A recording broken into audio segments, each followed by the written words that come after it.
Hi, I'm Hadia. I'm a Libyan artist creating a cultural space and trying to live as happily as possible in Libya.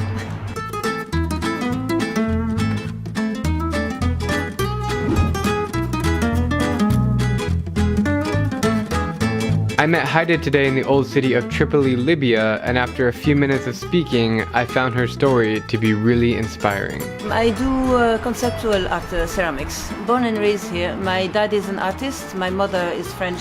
She was a kindergarten teacher. So I grew up in an educational, artistic type of environment. As I've explored Tripoli over the last few days, I've noticed that the streets seem to be 80% dominated by men, and the majority of women are covering their heads. And then there's Hadia, dressed like you'd find her somewhere in Western Europe. I quickly learned that this lady is a jack of all trades. An artist, a problem solver, an intellect, a creator. You name it, and she can do it. They used to use its traditional belts.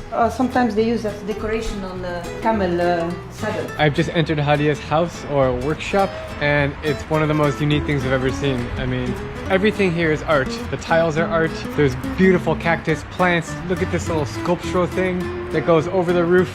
Well, that's the extension mostly, so it makes a wow effect, and at the same time it hosts a lot of things. Of course, her artwork is amazing, truly spectacular. But this is not a story about art. The most inspiring thing about Hadia is her ability to always remain happy and spread positivity amid Libya's current political crisis and state of war. We mostly are a population of post-traumatic psychological problems.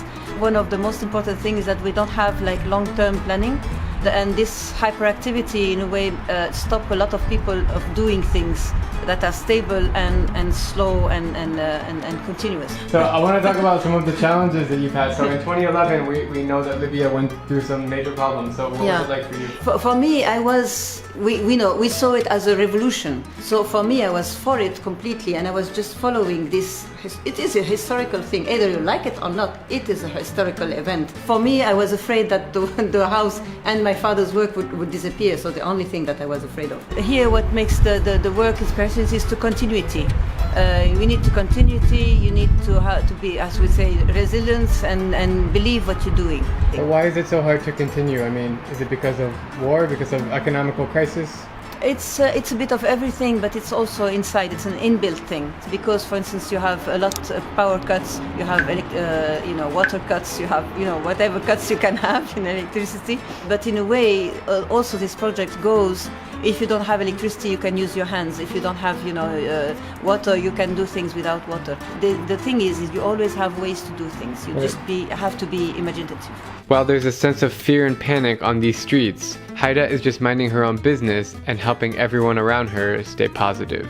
I just want to be a stable place for people, for creatives, and do this environment of creative people. Even these places attract positive people. So I'm just doing a trap.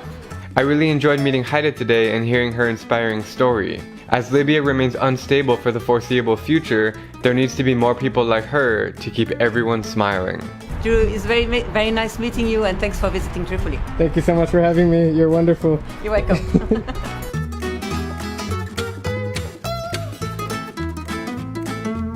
Is there any message you want people to know about your country? Anything? It's a nice country that deserves a lot better. Really, because there's a lot of possibilities. Population is small, it's active, it wants to do something nice.